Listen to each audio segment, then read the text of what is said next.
O sea, yo tenía una duda respecto de una cosa puntual en realidad, que es respecto de las cláusulas habilitantes. Muy bien. No me quedó muy claro, porque es como que lo traté de ver de píxelo como lo había recomendado usted, y es como que es medio enredado como lo explica. O sea, es como que no termino de entenderlo bien el tema, porque, o sea, por un lado, como que da el ejemplo de, por ejemplo, de la moneda respecto de la Unión Europea, y por otro lado habla del tema de soberanía vinculada. Entonces es como que no me termina de cerrar. Bueno, a ver, a veces Calogero intenta explicarlo, un tipo muy brillante, sabe mucho y a veces se nos hace un poco confuso, pero a poco que vamos entendiéndolo después de unas 12 lecturas puede ser que entendamos qué nos quiso decir.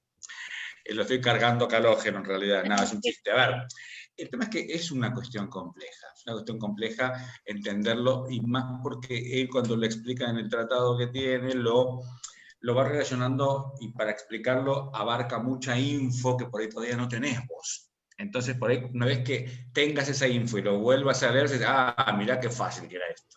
¿Entendés? A ver, algo para que lo puedas abordar con sencillez ahora.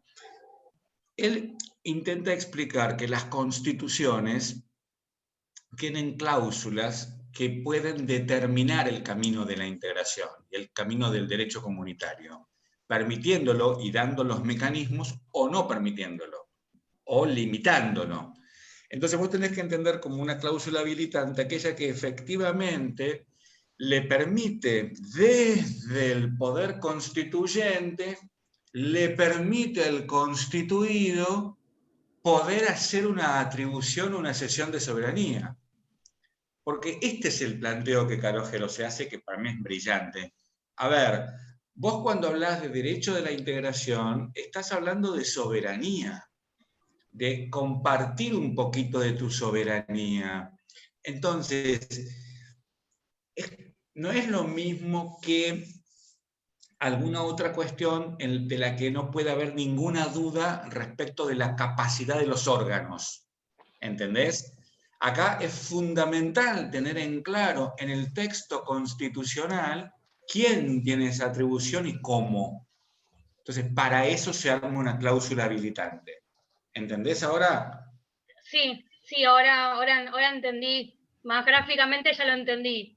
El tema es Bien. que, claro, leía y es como que no me digamos, no lo trataba de digamos, de ver las piezas rompecabezas, y sé como que no. Claro. Pero sí, ahora Perfecto. sí. Muchísimas gracias. Perfecto. Bien, entonces vamos perfecto por ahí. ¿Alguna otra pregunta, chicos, chicas? Sí. ¿No? ¿Puedo? Sí, claro. Dale, Manuel, tranqui. No, por favor. Bueno, no hay drama. Yo tengo dos específicas, puede haber alguna más. Tengo dos sobre el tema acuerdo parcial y la cláusula de la nación más favorecida. Porque, ¿qué pasa? Entendí en un principio cuando vimos un ejemplo gráfico en clase de que todo lo que abarcaba el OMC, si favorecía una, favorecía otro dentro del OMC. Esto con el ejemplo de estado A, B, C, D, me había quedado eso. Después Ricardo menciona acuerdo parcial y cuando lo voy a fusionar, entré en un conflicto. O sea, mi duda es, si el acuerdo parcial limita la cláusula de la nación más favorecida dentro de la propia OMC o no. ¿El acuerdo parcial en qué ámbito lo viste con Ricardo? Lo mencionó como, por ejemplo, comentándonos de que la cláusula de la nación más favorecida no la mencionó per se, pero dijo, por ejemplo, que el tratamiento favorecido podía llegar a limitarse a través de acuerdos parciales, como digamos un juego que hacían los estados, no un juego. ¿Se entiende? Como una limitación que aplicaban. Y ahí es donde entré en duda si la cláusula per se limitaba o no. Bien, muy bien. Mira, te cuento. En principio vos tenés que partir de esta base. Ningún principio del derecho internacional, ningún principio del derecho, en rigor, ningún principio en la vida, es absoluto. ¿Con esto qué significa? Que tal como te lo señaló Ricardo, estos acuerdos parciales pueden ser un límite por determinadas circunstancias a la cláusula de la nación más favorecida. Por supuesto que sí. Por supuesto que sí. A ver, vos fíjate, por ejemplo, para hacerte un símil así rápido, los sistemas de protección de los derechos humanos, ¿sí?, prevén tanto a nivel universal en el artículo 4 del Pacto Internacional de Derechos Civiles y Políticos, en Europa en el artículo 15, en América en el artículo 27, prevén esto que se llama estados de excepción. ¿Qué significa? Mirá cómo lo llama, estados de excepción. Situaciones muy puntuales en las que la vigencia de esas obligaciones asumidas en esos tratados puede suspenderse. ¿Me seguís? ¿Por qué te señalo esto? Y no entro a explicarte eso porque no es la materia, pero para que vos entiendas que aún los principios más sagrados, como es la vigencia plena de los derechos humanos, puede verse limitada ante determinadas emergencias públicas. ¿Vamos bien? De esta misma manera, si vos analógicamente aplicás esta estructura de pensamiento, vas a entender que el principio de la cláusula de la nación más favorecida puede tener limitantes. ¿Dale? ¿Sí? Perfecto, sí, sí. Y tengo una más, pero es muy puntual, es sobre el SICA. Hay algo que me quedó una duda de lo que decía en el PowerPoint. Estoy mirando porque era muy puntual. En el tema Consejo de Ministros dice, dicta resoluciones no vinculantes pero obligatorias. Me siento tonta, pero no entiendo la diferencia entre obligatorio y vinculante. Bien, bien. El tema es que cuando dice, a ver, una resolución de un órgano, ¿sí?, cuando dice no vinculante, bien, se está refiriendo claramente a que no tiene esa cuestión de la norma, vamos a decirle, como si fuera de efecto directo. A ver, primero vamos a aclarar qué es vinculante y qué es obligatoria. Una norma es vinculante cuando tiene efectos jurídicos, ¿sí? Una norma del derecho internacional es obligatoria, que no tiene efectos jurídicos, porque es políticamente vinculante, es políticamente exigible, es una mirada particular del derecho internacional. Cuando yo digo, esta norma no me genera obligación jurídica, pero tengo el compromiso de cumplirla, ¿sí? Que ahí te digo que podemos charlarlo, si yo estoy de acuerdo con eso o no. Digo, a veces pongo esas frases para que salten estas preguntas casualmente, porque la realidad es que toda norma del derecho internacional, cuando se acuerda y cuando se crea dentro de el sistema normativo del derecho internacional, tiene la vinculación jurídica que es propia del derecho internacional. ¿Está bien? Entonces, ahí uno no podría decir, bueno, esta norma, este tratado, por ejemplo, es obligatorio pero no es vinculante. ¿Qué significaría eso? Digamos, si el tratado es obligatorio pero no es vinculante, yo tengo que entender que todavía no entró en vigor, tengo que entender que rige la obligación genérica de no cometer actos contrarios al fin y objeto del tratado. ¿Me entendés? Porque no entró en vigor, pero yo soy Estado parte. Ahora, en lo que hace al SICA, entiendo que tiene que ver básicamente con si el órgano puede dictar o no dictar normas comunitarias. Ese es el marco. Querría decir en ese caso, cuando entonces dice no vinculante, serían como normas más de integración. A eso se refiere. Perfecto.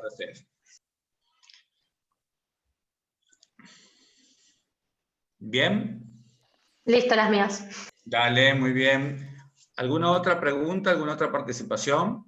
Sí, la verdad que me quedé con el tema de jerarquía de las normas y estuve releyendo un poco todo y me surgieron varias dudas, porque parece un tema sencillo, pero bueno, no lo es. Cuando son 13 o son 14 instrumentos con jerarquía institucional, con jerarquía constitucional, porque si se toma el protocolo del pacto del Pacto Internacional de Derechos Civiles y Políticos, serían 14, pero si se lo toma como integrado con el Pacto Internacional de Derechos Civiles y Políticos, no. A ver. Nosotros tenemos 11 instrumentos que surgen del artículo 75, inciso 22. Perfecto, y después se le agregaron 3. ¿Vamos bien hasta acá? ¿Hasta ahí Perfecto. vamos? Estos son los 11 que figuran en la Constitución Nacional y sobre los cuales, para hacer alguna modificación, tenemos que modificar la Constitución. No nos queda otra. En los términos del artículo 30 de la Constitución. ¿Vos tenés la Constitución ahí a mano, Manuel? Sí, la tengo a mano. Bueno, a ver, léete el segundo párrafo del artículo 75, inciso 22. La Declaración Americana te menciona a todos. Los leí. Sí, Léemelo, lo voy diciendo al resto. ¿Sí? La Declaración Americana de los Derechos y Deberes del Hombre, 1. La Declaración Universal de los Derechos Humanos, 2. La Convención Americana sobre Derechos Humanos, 3. El Pacto Internacional de Derechos Económicos, Sociales y Culturales, 4. 5. El Pacto Internacional de Derechos Civiles y Políticos y su protocolo facultativo. Pero algunos, porque me surgió la duda del... Espera, seguí leyendo, por favor, seguí leyendo. ¿Cómo 6? 6. A ver. La Convención sobre la Prevención y Sanción del Delito de Genocidio. Ese sería el 6º. Sí. Bien. 7. La Convención Internacional sobre la Eliminación de todas las formas de discriminación racial. 8. Sí. La Convención sobre la Eliminación de todas las formas de discriminación contra la mujer. Sí. 9. La Convención contra la Tortura y otros tratos o penas crueles o inhumanos o degradantes. Sí. 10. La Convención sobre Derechos del Niño. Y ahora empezamos con los 3 posteriores a la reforma. No, ahí vamos. Ahí tenemos un problema. Muy bien. Escuchá. Sí. Porque vos estás tomando el concepto de protocolo facultativo como una cuestión que es propia de un tratado. Y no es así. Es un texto independiente que tiene directa vinculación con el tratado y que no podría existir si no existe el tratado. Por eso es un protocolo. ¿Está bien? El protocolo es un instrumento que toma vida si y solo si existe el tratado al cual va a modificar de alguna manera. Perfecto. ¿De acuerdo? De acuerdo.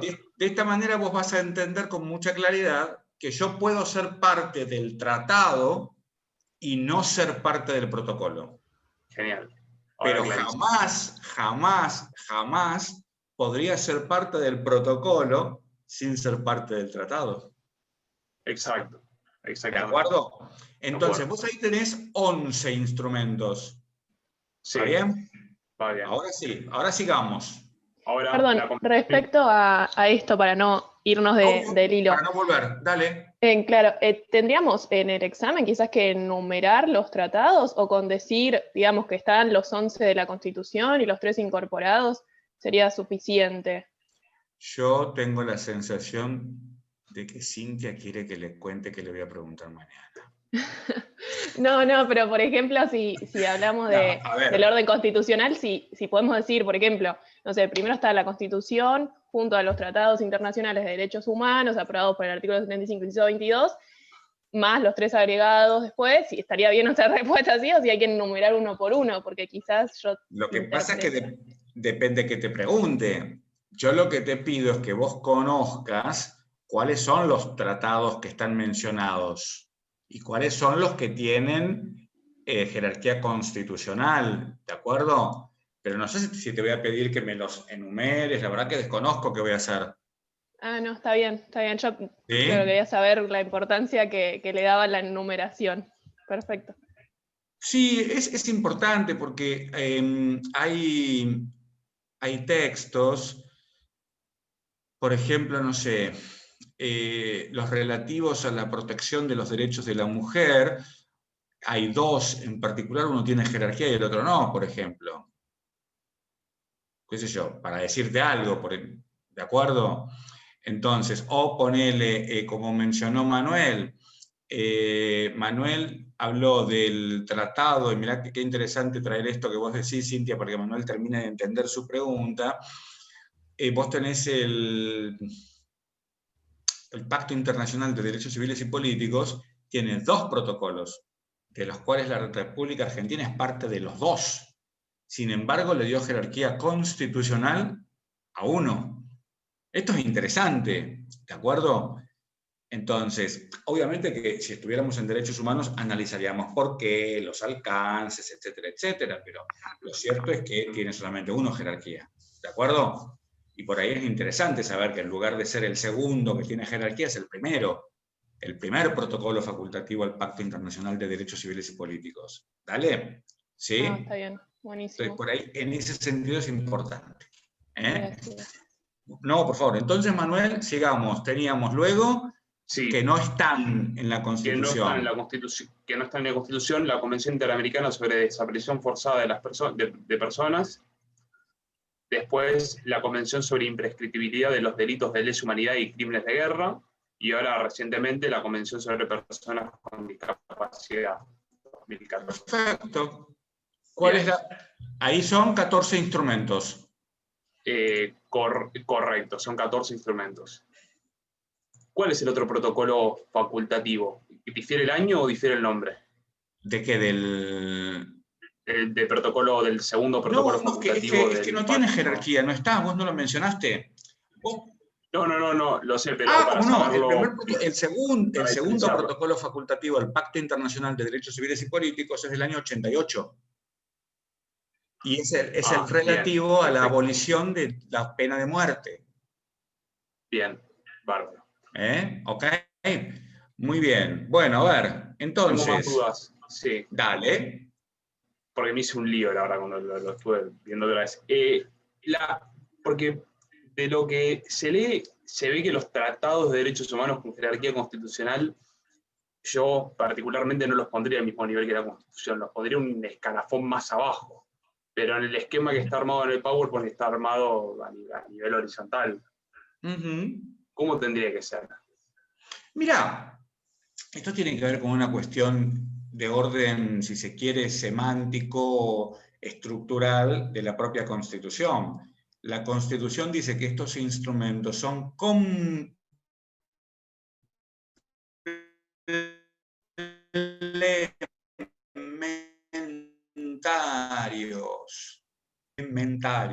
Desde mi mirada semántica, lo que es complementario está siempre a la par, nunca está por debajo. Claro, desde ese punto de vista sí, pero por ejemplo tiene que estar de conformidad con los principios de derecho público establecidos. Por eso casualmente yo ratifico que no se trata de texto constitucional y de que en el caso de que el complemento genere algún tipo de disconformidad o repugne el texto de la Constitución, claramente el texto de la Constitución es el que prima. Claro, ahora ya lo entendí. Si no hay que ir por el lado de que es constitucional, sino que es complementario a la Constitución. Por eso, porque el otro artículo en que empezaba era el 30, ¿no? El mecanismo de reforma. Porque a través de un tratado se podría... Perfecto. Ahora ¿entendés? Sí. Y por ahí ahora que vos tocás este punto, que no es un tema minúsculo, noten ustedes que pareciera ser que la Constitución marca diferentes formas de tratados, o diferentes tratados. ¿Ustedes entienden esto? A ver, ¿cómo sería eso, Manuel? A ver, tenemos los tratados de derechos humanos con jerarquía constitucional, después están claramente los tratados y concordatos. Los concordatos son con la Santa Sede. Esa es la jerarquía. Espérate, esa es la jerarquía. Y los tratados, si vos separás la jerarquía, la olvidás por un segundo y decís, ¿cómo son los tratados? Tenemos de derechos humanos y económicos, que los económicos serían de integración. En realidad no. En realidad tenemos derechos humanos, económicos, de cooperación, en materia penal. Yo los dividiría por mayorías que necesitan para ser aprobados. Ok, Magali, muy bien. Significa entonces que ahí tenemos una clasificación. Los tratados que se aprueban con mayoría simple, que es la regla, y los tratados que se aprueban con mayoría agravada, que es la excepción. Bautista, ¿cuál sería un ejemplo de tratados que se aprueban con la mayoría agravada?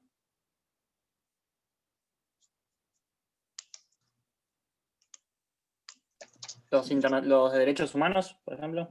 No, ahí quería llegar, ¿no? Perdón, los de integración. Perdón. Ahora sí, muy bien, Bautista, muy bien. Los de integración, los de derechos humanos se aprueban con mayoría simple. Todos los tratados se aprueban con mayoría simple, salvo los de integración. ¿Y hay alguna otra forma de decir hay tratados diferentes en la Constitución? Una pregunta. ¿Los tratados de derechos humanos no necesitan 2/3 de la totalidad? Eso no es mayoría simple. No, los tratados de derechos humanos, para ser aprobados, necesitan una ley con mayoría simple. ¿Vamos bien hasta acá? Ok, pero para tener jerarquía constitucional. Eso es otra cuestión. Doctor. Está bien. Esa es otra cuestión, ¿sí? Bien, sí. Pablo. A la pregunta que acaba de hacer usted, que también es quizás una de mis dudas, ¿se refiere a lo que serían los tratados de integración que firman las provincias? No, en realidad me estoy refiriendo a los tratados de integración que firma el Estado federal en los términos del 75, inciso 24. ¿Sí? Okay. Yo, Estado federal, para poder aprobar un tratado, necesito una mayoría agravada. Los tratados que firman las provincias en los términos del 124 y 125 no pasan por el Congreso Federal. ¿De acuerdo? Sí, perfecto. Bien.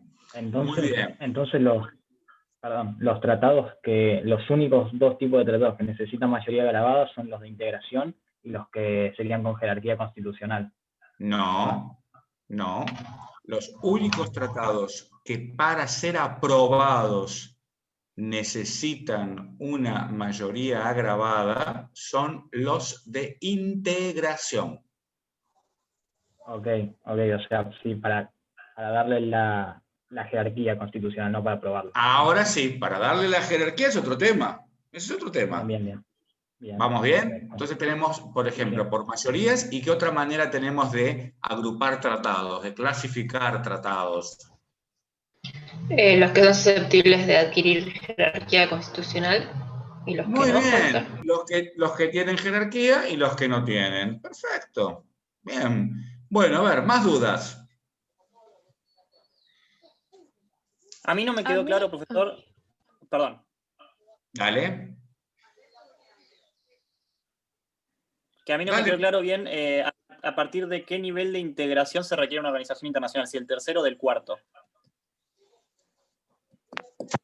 ¿Por qué se requiere? A ver, no entiendo bien tu pregunta. El otro profesor dijo que a partir de cierto nivel de integración se requiere una organización internacional por un tema de justamente organizar la materia. Y no me quedó claro si era a partir del tercero o del cuarto. A ver, ¿cuál es el primer nivel? Preferencias arancelarias. Bien, te hago una pregunta. Para preferencias arancelarias, desde tu mirada, ¿sería necesario tener una OI? No. Perfecto. Pasemos a la segunda. El segundo es libertad arancelaria, si se quiere. Que no haya zona de comercio. Bueno, y para ello, ¿sería necesario tener una OI? O, por ejemplo, ponerle 2, 3 estados, pudieran decir, che, mira, hacemos esto y está todo bien entre nosotros, pues somos copados, ya está. No, me parece que no es necesario. Claramente. Vamos a la tercera. Unión aduanera. A ver, ahí. Acá yo ya creo que sí, pero no, por eso es mi creencia, no desconozco si es así o no. Ajá. ¿Y en la cuarta? La cuarta es mercado común, que es incluye el libre paso de personas y de capitales, ¿no es cierto? Entonces, a ver, yo digo esto, ¿no? Bautista, no sé si vas a encontrar una opinión unánime en la pregunta que estás haciendo. Digo, me parece que tiene que ver más con una postura personal y por comprender cuáles son los alcances políticos eventualmente de los acuerdos que hagas. Porque incluso para la primera también podrías armar una OI. Digo, okay, no hay una doctrina, digamos, unánime. Claro, no hay un pensamiento uniforme en el sentido de, bueno, en el cuarto estadio, sí o sí tenemos que tener una OI, porque si no tenemos una OI, el derecho internacional se cae. No, a ver, va a depender de cómo se va conformando, cómo se va aceitando ese proceso de integración, y claramente va a hacer falta en algún momento una OI. Yo creo que cuando vos pensás, por ejemplo, en el Mercosur partió como tal desde la instancia cero. para decirlo de alguna manera, y se fue gestando todo dentro de la OI. ¿Te das cuenta? Sí. Por eso te digo que no te esquematices en decir, bueno, a ver, en la tercera necesito una OI, en la cuarta necesito una OI, porque va a depender cómo esos acuerdos entre los estados se van conformando y el propio grupo de estados va a decir, la verdad que hace falta una OI, la verdad que sería mejor que tengamos una OI. ¿Entendés? Sí, perfecto. ¿Sí? Dale. Ahora, si vos querés que yo me ponga en una posición menos flexible del derecho y de las relaciones internacionales y el derecho internacional, yo te diría que la cuarta no podría ser abordada sin una OI. Hay doctrinas que dicen eso, ¿sí? Pero yo te quiero sacar un poco de ese pensamiento para darte más flexibilidad, digamos. Cuando los estados necesiten la OI, la van a hacer. ¿Está bien? Esta es un poco la idea que quiero que quede. ¿Vamos? Muy bien. Sigamos. Según confort. Yo tenía dudas. Me trajo un poco de dudas el texto que nos mandaron sobre el tema de las OI, ¿no? En algunos aspectos, por un lado, el tema de los órganos, que en ese texto dice que pueden ser intergubernamentales o no intergubernamentales. En clase habíamos dicho que, bueno, pueden ser intergubernamentales o supranacionales. O sea, que el concepto de supranacional y no intergubernamental sería el mismo. Ajá, a ver, ¿y entonces? No, esa es la pregunta. O sea, lo que el texto menciona como no intergubernamental es lo mismo que en clase hablábamos como supranacional. No. A ver, por lo siguiente. Cintia, vos partís de esta base. Para que un órgano sea supranacional, ¿sí?, tiene que tener atribución de competencias soberanas. ¿Vamos bien hasta acá? Tiene que tener atribución de competencias soberanas. Sí o sí. ¿Vamos bien? Sí. Muy bien. Pero ahí se me confunde con el no intergubernamental. Ahí vamos, ahí te voy a dar un ejemplo para que lo entiendas bien. Entonces, siguiendo esta línea de pensamiento,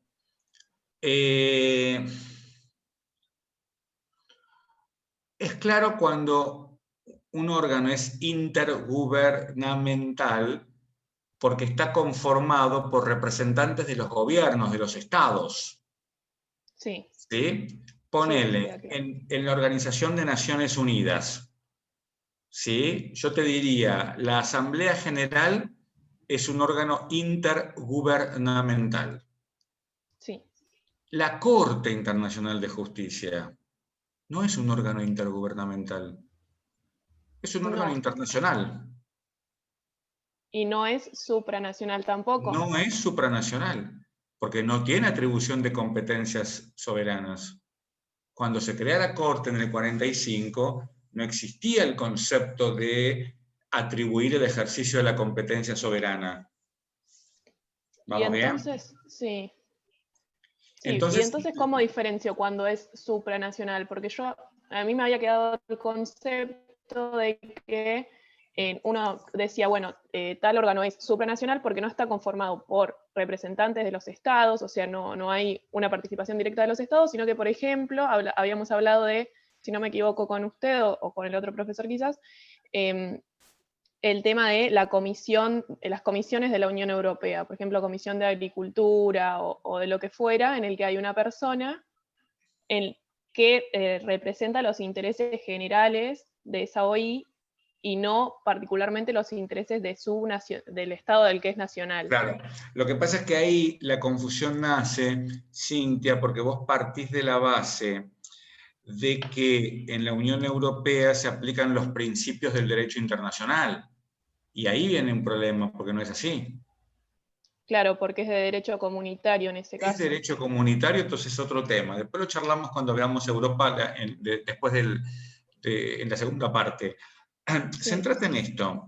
Un órgano, en este estadio del aprendizaje, un órgano de carácter internacional puede o no ser intergubernamental. puede haber representación de los gobiernos o no. Mas ello no significa en los que no haya que sean de carácter supranacional. Porque un órgano supranacional incluso puede ser intergubernamental, en el sentido de estar conformado por gobierno, por jefes de gobierno, no es lo que pasa, pero podría pasar.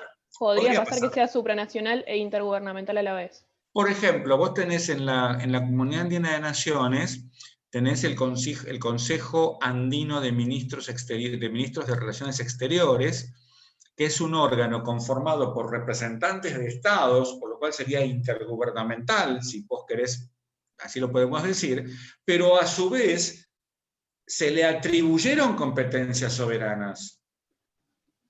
En consecuencia, como se le atribuyeron competencias soberanas, pasa a ser un órgano supranacional. ¿Entendés, Cintia? Sí, y el tema de la atribución de las competencias va a estar en el tratado constitutivo de la OI al constituir los órganos, o se puede incorporar después. ¿Cómo nos damos cuenta si existe esa atribución? Sí, te das cuenta porque lo dice o el tratado constitutivo o un protocolo que se incorporó luego. En el caso, por ejemplo, de los sistemas americanos que vimos, que son de derecho comunitario, SICA, y Comunidad Andina de Naciones en la década del 90. En la Unión Europea, cuando lo veamos, te vas a dar cuenta que en el Tratado Constitutivo de Maastricht ya estaba ahí, aparecía la supranacionalidad de los órganos, en virtud de la atribución de competencias soberanas. ¿Sí? Bien, perfecto, sí. Y entonces, digamos, de los que estamos viendo hasta ahora, los que tendrían características de supranacional en algunos órganos, serían solamente la SICA y Comunidad Andina de Naciones, porque los otros no se me ocurre. No. Tal cual, muy bien. Sí, otra cosa no hay. Perfecto, y tampoco son todos los órganos, porque habíamos dicho, por ejemplo, que había órganos que eran intergubernamentales sin atribución, sin ser. Vos recordá que algo que es muy importante también que vayan pensándolo para esta instancia, es que los órganos, un sistema comunitario no es 100% comunitario. Es una parte intergubernamental, otra parte comunitaria. No puede ser nunca 100% comunitario. Porque si es 100% comunitario, deja de ser comunitario. Ya pasa a ser otra estructura, que después veremos cuál es. ¿Sí? ¿Entendés, Cintia? Sí, perfecto. Bien. Ahora sí, gracias. No, por favor. No sé, bueno, si alguien más tiene otra duda, pero yo tenía otra duda también de ese texto, que hay una parte que habla sobre supranacionalidad orgánica y normativa, que me parece que no lo vimos en clase y no me quedó del todo claro el concepto. Lo que pasa es que está muy bien eso, porque yo no me acuerdo el texto ahora, pero ¿sabés qué pasa? Que a veces hay órganos supranacionales que pueden emitir normas supranacionales, pero también normas intergubernamentales, como es el caso, por ejemplo, del Consejo Andino de Ministros de Relaciones Exteriores. Ese consejo emite dos tipos de normas: normas comunitarias y normas no comunitarias. Entonces es necesario hacer un distingo entre la supranacionalidad del órgano y la supranacionalidad de la norma. Con esto quiero decir, una norma supranacional siempre proviene de un órgano supranacional. Sí. Pero no siempre los órganos supranacionales solo emiten normas comunitarias. Ahí va. Sí. Ahí va. Bien. Sí. ¿Cómo te das cuenta de esto? Y leyendo el estatuto o leyendo el protocolo que le da supranacionalidad, ahí lo advertís. ¿Sí? Sí. Muy bien. Buenísimo. Gracias. No, por favor. Muy bien. Bien. Una consulta más, profe. Sí. Según Conforte hay dos procedimientos para incorporación de derecho internacional y derecho interno, ¿no? El procedimiento ordinario y el procedimiento especial. Argentina utiliza el procedimiento especial, ¿o no? Bueno, el punto es, como creo que traté de dejar así pensando, picando sobre la mesa de diálogo, este tema de si esta doctrina de Conforti vos la podés trasladar así tan nítidamente al derecho constitucional argentino. No. Ah, bueno, ¿y por qué no?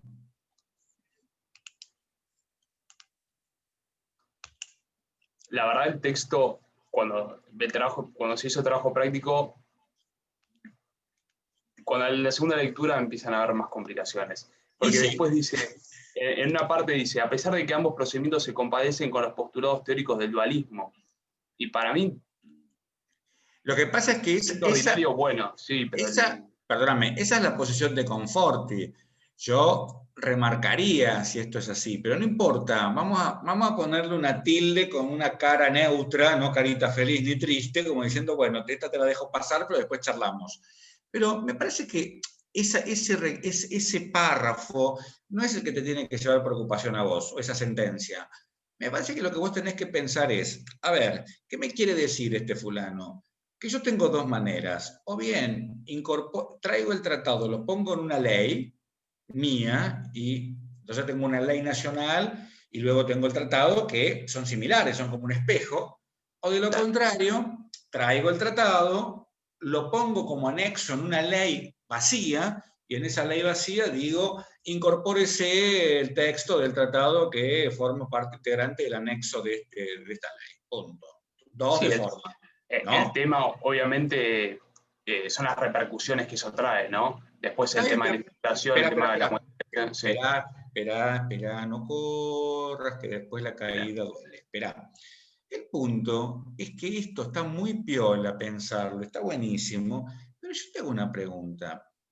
¿Es esto aplicable a todos los tratados, a todas las normas del derecho internacional que Argentina quiere incorporar? No, porque hay algunas que no se incorporan mediante una ley. Ah, bueno, entonces ahí ya tenemos un pero. Ya tenemos no, esto no es aplicable. Y está muy bien. Si yo tengo una norma internacional que es de competencia del Poder Ejecutivo, porque es una norma administrativa, ¿en dónde me la posición de Conforti? No, queda vacía. No me sirve. No sirve. Entonces, ustedes chicos estamos todos formándonos, pero ustedes están todavía en grado, tienen que pensar que los decires, la doctrina, son pensamientos de autores prestigiosísimos. Yo no voy a discutir con Conforti, si estuviera vivo, yo me sentaría a escucharlo para aprender. A ver, un tipo que fue una luminaria brillante. Pero él tenía esa posición, y no por eso esa posición es la ley. Digo, es un pensamiento que nos tiene que guiar para pensar nosotros mejor, ¿sí? Y de eso se trata, de ir un poquito por arriba de ese pensamiento. Yo ya sé, Conforti me elaboró esto, me encantó.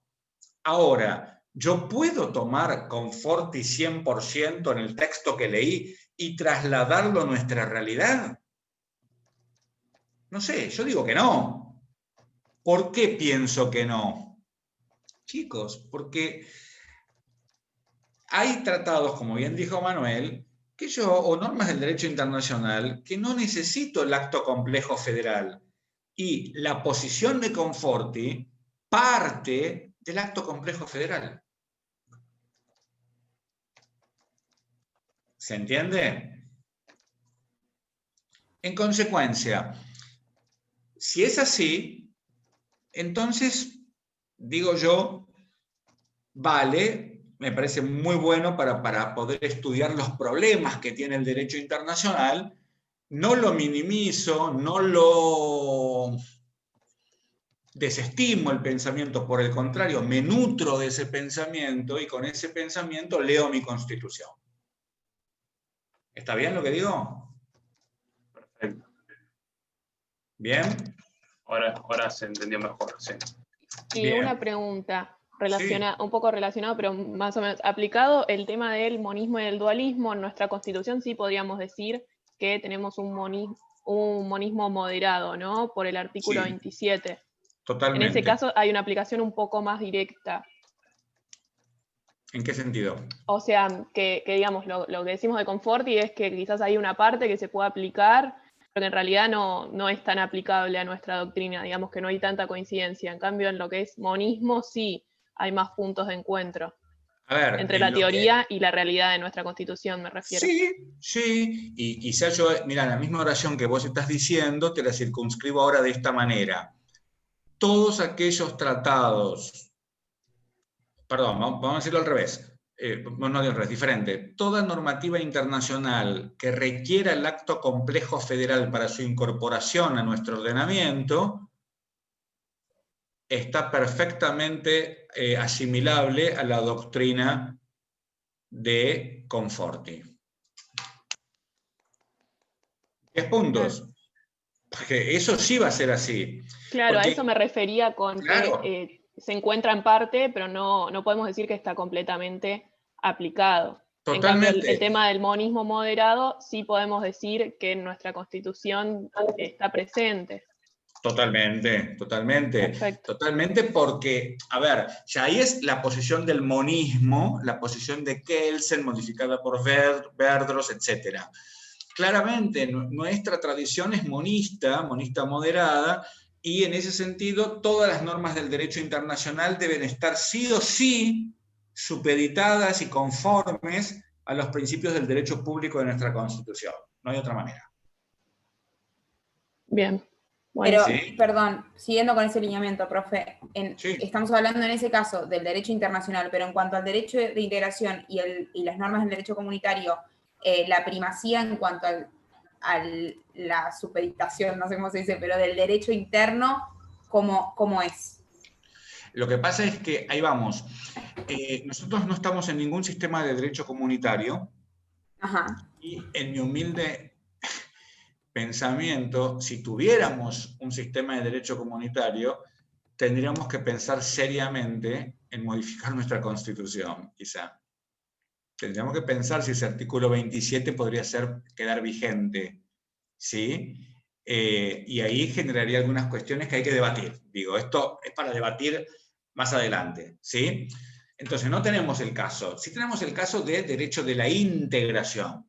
Entonces, bueno, a ver, es por esta razón que Calógero se plantea el tema de las cláusulas habilitantes y detonantes, casualmente. Carolina, mira cómo ahora sale un tema interesante, pero eso vamos a debatirlo luego. Pero, ¿qué ocurre? Que a mí me parece importante aclararte a vos, Camila. Yo creo que para el derecho de la integración es mucho más interesante pensarlo desde Conforti y desde los mecanismos que Conforti explica, porque te vas a encontrar con casos, como dije la clase pasada, en los que, por ejemplo, quien aprueba la norma internacional es la AFIP. Entonces ahí vamos a tener un tema para estudiar y analizar que nos vamos a enriquecer muchísimo, porque no es la ley del Congreso que va a quedar vacía, no, es un acto administrativo del Ejecutivo. Y vos decís, y vas a ver, cuando estudiemos Mercosur, que el propio tratado y sus protocolos del Mercosur establecen, en particular en Europreto, establece con mucha claridad este concepto de la norma por medio de la cual sea necesario, ¿no? O se pueda, no me acuerdo bien ahora cómo dice, no importa tampoco, pero digo, lo establece la norma internacional. Eso, ¿está bien? Que nuestro Congreso aprobó, por supuesto. ¿Estamos hasta acá? Van a ver que ahí, cuando aparezca el distingo entre norma comunitaria originaria versus norma comunitaria derivada, esta temática que estamos analizando va a tomar mayor relevancia. ¿De acuerdo? De acuerdo, Doc. Muy bien. ¿Más preguntas? Sí, algo para reconfirmar. Uno atribuye al superior, cede a la de su misma posición y delega al inferior, ¿no? Sí, señor. Perfecto. Sí, señor. Bueno, a ver, no sé, Mauro, Camila, Juan Pablo, Luca, Joaquín, Florencia, Agostina, Franco, Delfina, tienen todo, Agustina, tienen todos muy claro, no necesitan ninguna pregunta. Perdón, yo muchas de las preguntas que fueron planteando eran las que yo tenía. Que yo Bien, excelente. ¿Te quedó todo claro entonces, Delfín? Sí, sí, gracias por la explicación. Buenísimo. Yo también estuve recopilando información valiosa. Me quedó una duda, Doc. ¿Puedo antes de olvidarme? Dale. Porque se me pasó, ya veníamos hablando de otro tema, de lo de la supranacionalidad y la intergubernamentalidad. Y dijimos que las únicas dos organizaciones internacionales que tenían órganos supranacionales eran el SICA y el CAN, la Comunidad Andina de Naciones. Y entiendo que el órgano supranacional de la Comunidad Andina de Naciones es el Consejo Andino de Ministros de Relaciones Exteriores, pero no tengo claro cuál es el del SICA. Yo aconsejaría un día antes del examen, quedémonos con esta info, nada más, ¿sí? Porque después vamos a volver, cuando veamos, después del primer parcial vamos a pasear por África, por Asia, y yo voy a ir volviendo con los sistemas americanos para hacer las comparaciones, y ahí vamos a tener más claridad. Entonces, hasta donde llegamos estamos perfectos para el examen. Dale. Mortal, dale, gracias. Si no te voy a generar mayor, digamos, confusión sin sentido. Para mí lo importante es que ustedes entiendan para mañana que hay en América, tenemos dos organizaciones que avanzaron el derecho comunitario, SICA y Comunidad Andina de Naciones. No me voy a preocupar demasiado por qué órganos son comunitarios, pues no tuvimos tiempo de analizar los tratados, no les pude enseñar cómo darse cuenta, entonces no quiero que estén nerviosos con eso, ¿de acuerdo? Entonces olvídense de eso. Gracias, vamos porque paso a paso. Realmente era lo que más complicado me tenía, sobre todo por esto, porque la única forma de darse cuenta qué órgano es supranacional o no es ir al tratado, analizarlo y poder sacarlo Totalmente. de ahí. Y aparte son 1 millón de órganos algunos los que tienen. Por eso, y yo siento que todavía no les dimos las herramientas para hacer esto. Entonces, no avancemos más de lo que podemos avanzar. No tenemos por qué correr, ¿está bien? Entonces, yo estoy bastante contento de donde llegamos, así que, buenísimo, ¿sí? Tranqui. Muy bien. No, por favor. Perdón. ¿Sí? Tengo una duda. ¿Podrás repetir el orden para hacer la comparación de las organizaciones que había dicho el martes? Que no me acuerdo cómo era. El órgano consultivo, No tengo ni idea que dije el martes, pero a ver, ¿a qué me refería? Dijo, profe. ¿Cómo?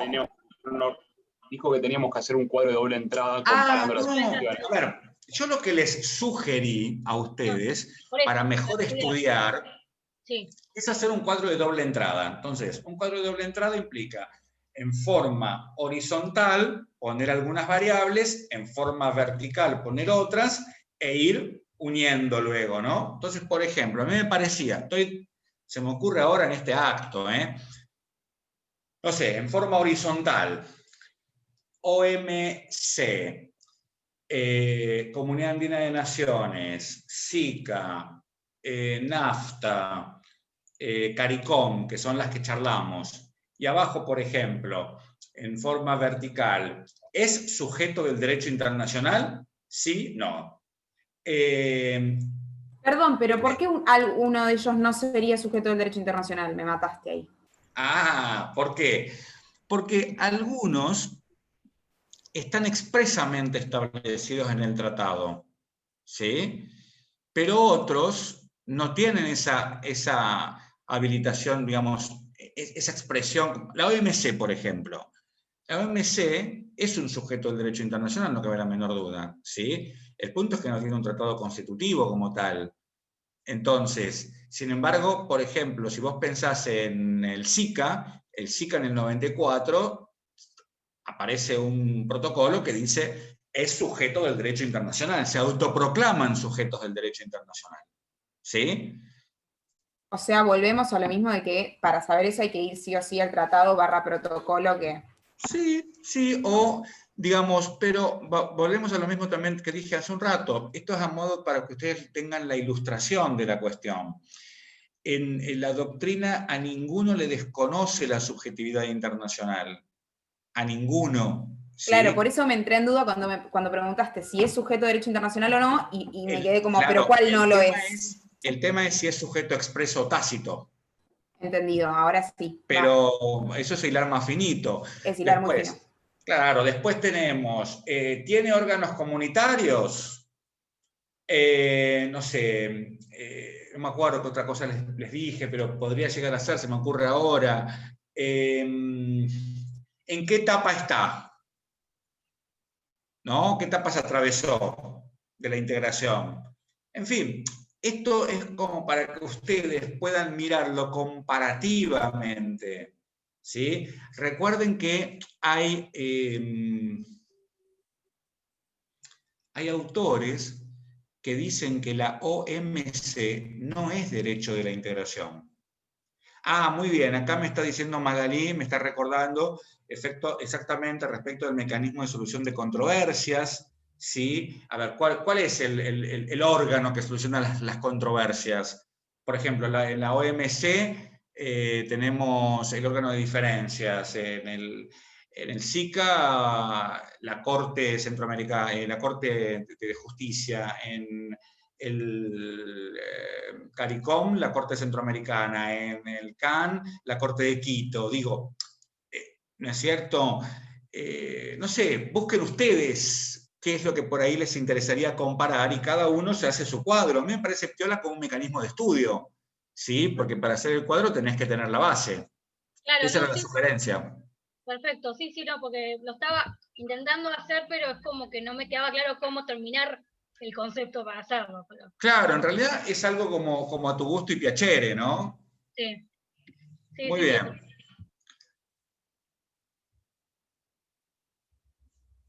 Yo hago una consulta. Dale. Pregunta.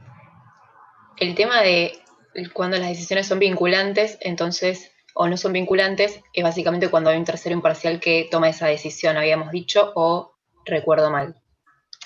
¿Cómo de vuelta?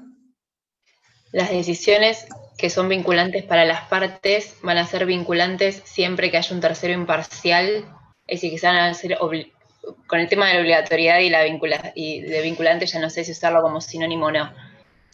No. Pero me parece que en un momento había surgido esta confusión y cuando las partes son las que negocian, obviamente lo más esperable es que cumplan, pero no es que tienen la obligación de cumplir.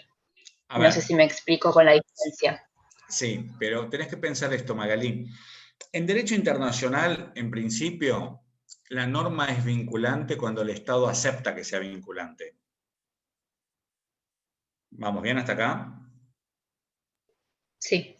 Entonces, el Estado acepta la vinculación, no es vinculante. Y obviamente no podemos luego decir, no voy a cumplirla, salvo que denunciamos el tratado, nos pasamos del club, digamos, para decirlo de alguna manera no tan académica. Si entendemos esto, entonces, ahora nos movilizamos hacia el mecanismo de solución de controversias, o los mecanismos de solución de controversias, cuando yo convoco a un tercero en aquellos métodos no diplomáticos, esto es, el arbitraje o un sistema judicial, claramente, la decisión que adopta ese tercero es vinculante para las partes. No hay manera de que no lo sea. ¿De acuerdo? Perfecto.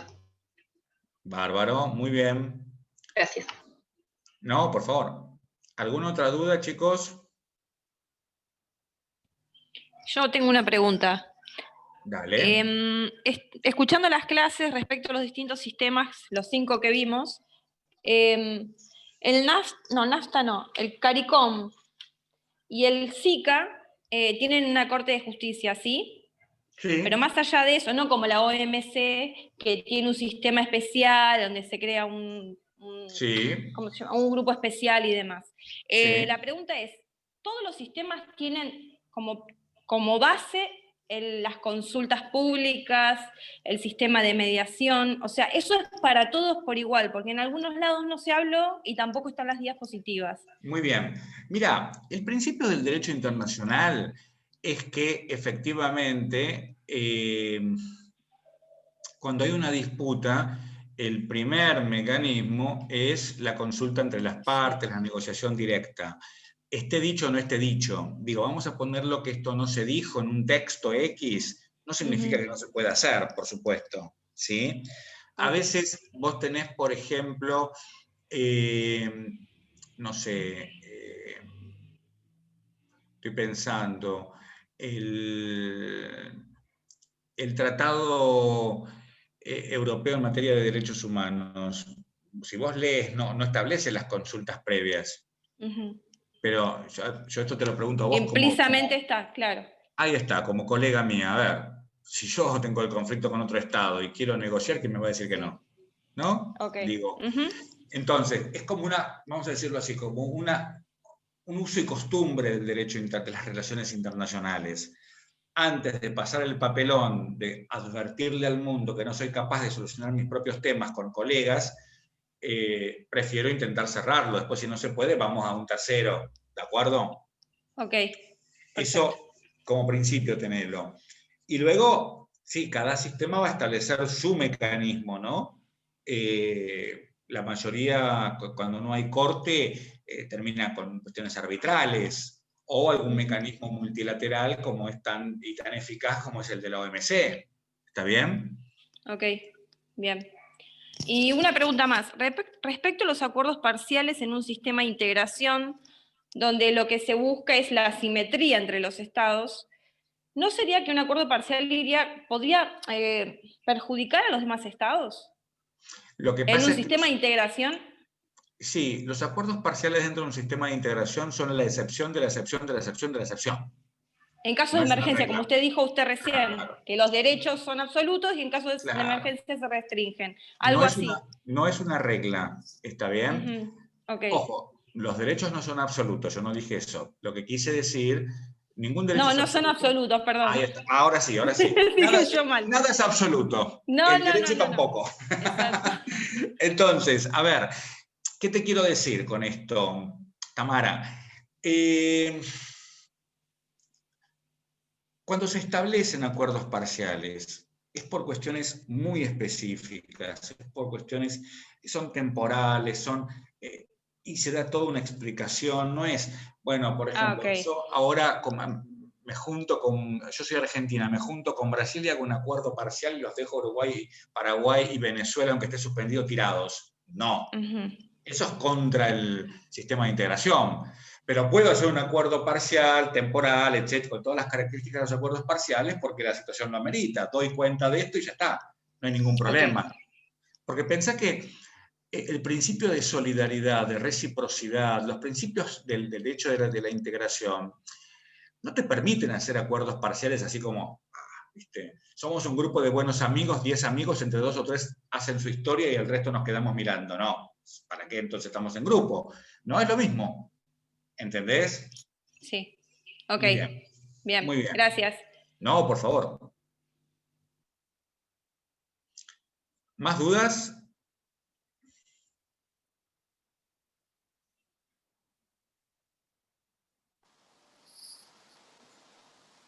Perdón, a mí se me ocurrió una recién. Dale.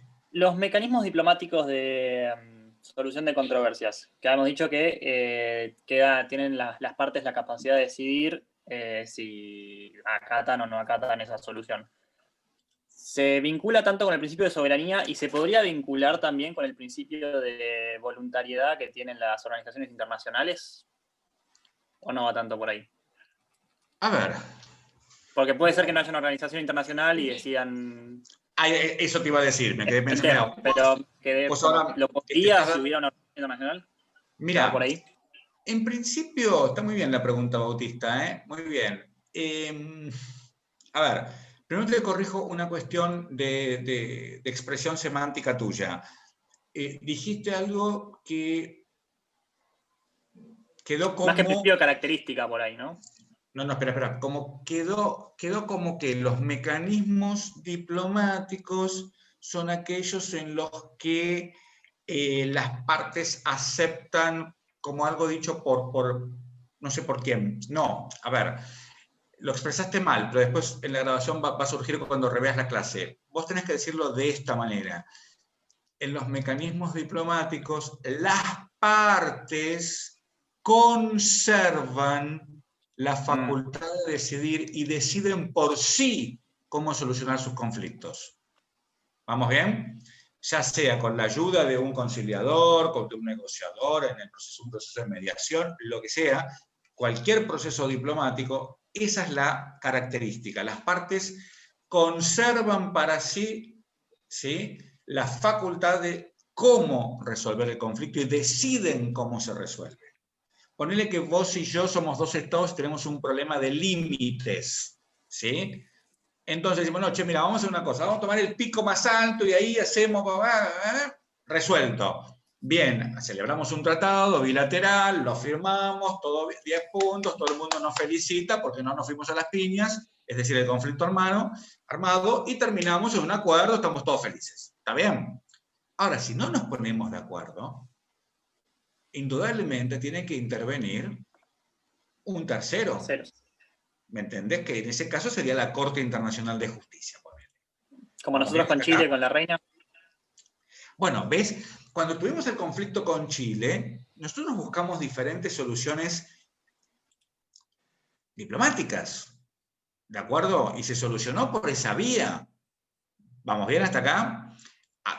Y ojo, que cuando vos decís intervino este, aquel y demás, no decidieron este y aquel, no, ese y aquel, ese tercero ayudó a los dos estados en conflicto a elegir un acuerdo que sea más beneficioso para las partes. Pero quien decidió fueron las partes. ¿Entendés? Es como en una mediación, digamos. Sí. ¿Vamos bien? Sí, perfecto. Los no diplomáticos decide el tercero. Yo digo que esto es así y punto. Es así. ¿Te gusta bien? ¿No te gusta? ¿Para qué elegiste este mecanismo? Sería la respuesta. Ahora, si esto tiene que ver con el principio de lo voluntario de la OI, en algún sentido profundo diría que sí, porque uno está reunido en este ámbito por voluntad propia como Estado.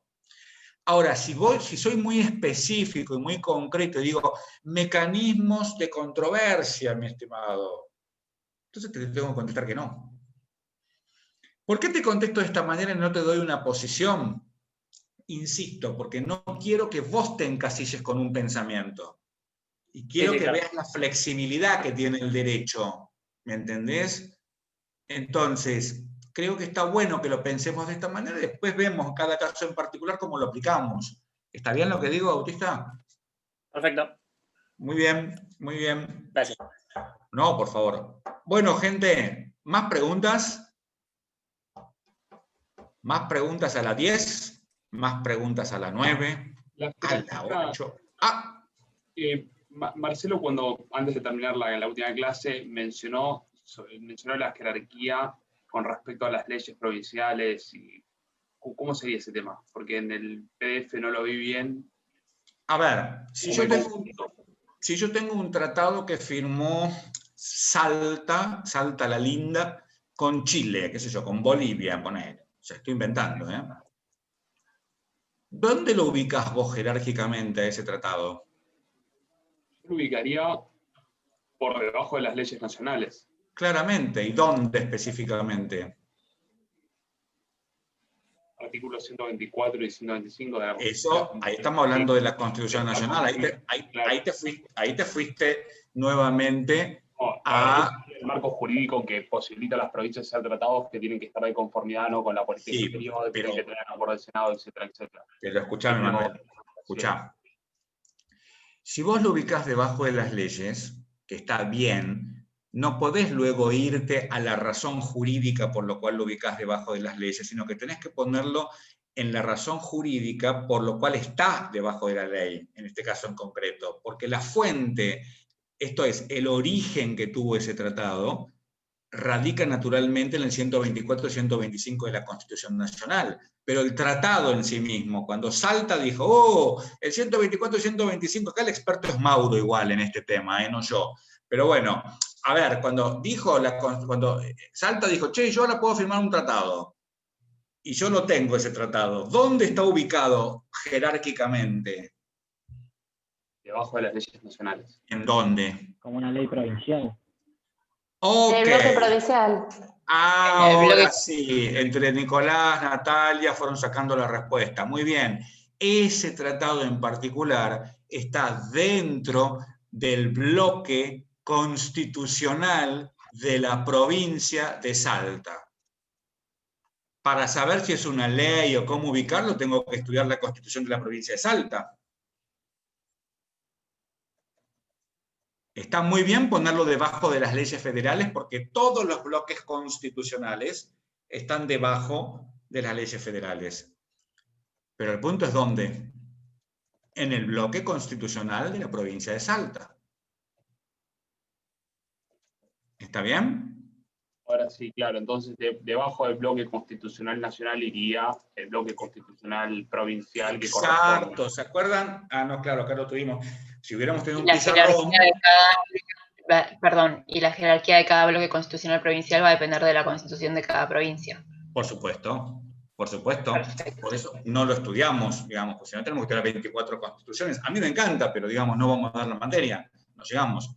Entonces, vos tenés que pensar bloque federal constitucional, una cajita, y abajo 24 cajitas, una al lado de la otra, que son los bloques constitucionales de cada provincia, incluida la ciudad autónoma. Y luego vemos que hay en cada cajita. ¿Se entiende esto? Ahí lo está haciendo la Lavagna, nuestro amigo Marcelo. ¿Entienden? Todos iguales, qué sé yo. ¿Vamos bien? Vamos bien, vamos bien. Clarísimo. Entonces, el bloque constitucional nacional, ¿no? Así se denomina. Nosotros seguimos a Vidal Campos, que lo llamó bloque constitucional federal. Sí. En cuanto al de todos modos, no me espanto si aparece la frase bloque constitucional nacional, digo. No me va a agarrar un paro cardiorrespiratorio, David, sí. Respecto de este bloque del que estamos hablando y de la jerarquía de las normas, volviendo un poco solamente para que quede bien claro, como en una de las filminas que usted nos había acercado, aparecía la Constitución, a su lado los tratados de derechos humanos con jerarquía constitucional, que son complementarios a la Constitución, y por debajo aparecían los otros tratados y concordatos internacionales, y hay una en la que aparecen directamente las leyes nacionales por debajo de eso, y otra de las filminas en las que aparecen las normas que se dictan en consecuencia de los tratados de integración. Porque las filminas, Camila, están armadas de manera tal de ir siguiendo la clase. Cuando uno está explicando, primero llegás a la conclusión de que tenemos la Constitución, los tratados y las leyes, que es una filmina. Cuando avanzamos, entonces nos damos cuenta que tenemos la Constitución, los tratados con jerarquía constitucional, los tratados sin jerarquía, y después aparecen las leyes dictadas, las normas dictadas en consecuencia de los tratados de integración, y después las leyes federales. Perfecto. Entonces, esa es como la digamos, el orden definitivo de la jerarquía de las normas. Buenísimo. Es como el caminito que seguimos, ¿entendés? Sí, claro, perfecto. Como ahí está. Claro, ¿ves? Esta es la jerarquía de las normas. Bárbaro. Debajo de tratados de derechos humanos con jerarquía constitucional van los 14 tratados que nombró nuestro compañero. En realidad, adentro. Dentro, obvio. Debajo digo, describiendo ese cuadro. Exactamente, claro. A ver, tratados de derechos humanos con jerarquía constitucional, paréntesis, declaración americana y bla, bla, bla. Exacto. Tal cual. Bárbaro, David, gracias. No, por nada. Bueno, chicos, chicas, ¿estamos bien? ¿Sí? Bárbaro. Bueno, no sufran, no padezcan. ¿Tenemos que tener miedo? No, por favor. A mí me preocupó que usted dijo que es un examen de 45 minutos, 1 hora, y son 5 preguntas a desarrollar. Son 12 minutos por pregunta. No, pero vas a ver que son preguntas muy fáciles, pero muy fáciles. Y cuando las lean se van a dar cuenta. Primero van a decir, oh, y después van a decir, ¡ah! Y ahí tienen que recordar las clases. El tema es que solamente los alumnos que estudian pueden recordar las clases. El estudio es necesario, ¿entienden? Entonces el que estudia recuerda la clase y de ahí el examen sale, ¿sí? El examen ya está elaborado, así que ya está. ¿Cuántas preguntas son, Marce? 4. 4, vamos a dejar 4. Vamos a dejar 4 porque una está como para desarrollar con más amplitud, así tienen tiempo, y aparte no corran, digo, yo creo que no les va a llevar 90 minutos a ninguno, pero si a alguien le lleva 90 minutos, que pues tomen los 90 minutos, ¿cuál es el problema? El que va terminando va mandando su examen, adiós. El que necesita certificado de examen no hace más que pedírmelo y se lo tramitamos, ¿eh? ¿De acuerdo? Aún en esta situación se entregan certificados de examen. ¿Se lo mandamos por mail, profe, directamente? Por mail. Sí, por favor. Sí, perfecto. Sí, porque la página, el campus está habilitado para entregar certificados. ¿Algo más, chicos? ¿El link lo van a subir al campus? El link, no, la clase es así, mira, mañana a las 5 de la tarde nos conectamos todos al Zoom como hacemos siempre, ¿sí? Y en ese acto, a las 5, Marcelo, a los que van entrando, les va mandando el link, por eso es necesario que se conecten con computadora y ahí empiezan a hacer su examen. ¿Sí? Con camarita, acuérdense. Yo, profesor, le había comentado que no tengo cámara en la computadora, pero tengo cámara en el teléfono. Tendremos 2 veces a Bautista Echevarne. Ok, perfecto. Y ya está, no hay drama, no hay drama. Vale. ¿Todo bien el resto? ¿Alguna otra duda?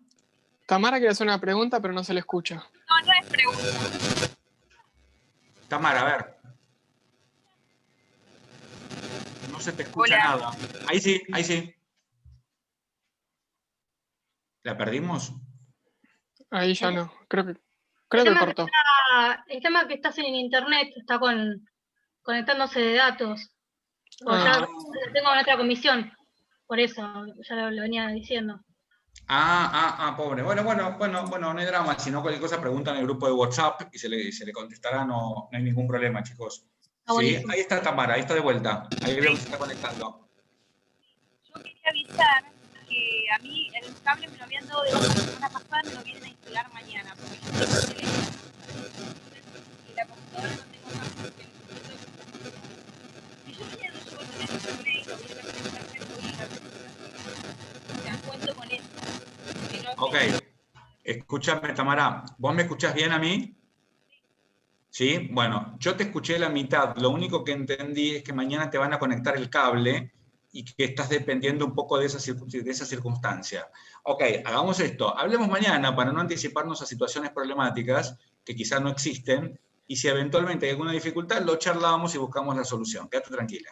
¿Dale? Ok, bien. Muy bien. Cualquier problema técnico, cualquier dificultad de conectividad, lo que sea, lo charlamos y buscamos la manera, chicos, porque estamos todos tratando de poner la mejor energía para que se desarrolle todo de la manera que se tiene que desarrollar, pero a veces hay imponderables que nos superan, como me pasó a mí el día que se me prendió fuego la computadora, entonces tenemos que tratar de entender un poquito estas situaciones, ¿de acuerdo? Quédense tranquilos. A mí hoy se me cerró ahora el Zoom, pasa que estoy con un problema también de conectividad. De hecho, tengo minimizado casi el Zoom porque si lo tengo ampliado se me robotiza todo. Entonces claro. Es como que, bueno, mañana supuestamente viene técnico, esperemos que me cambie el módem porque ya hace una semana que estoy así, por eso. Pero claro. tengo datos de sobra porque no los uso acá porque estoy en casa, así que cualquier cosa me conecto de celular, no hay problema. Está bien, perfecto. Bueno, gente, nos vemos entonces mañana, ¿les parece bien?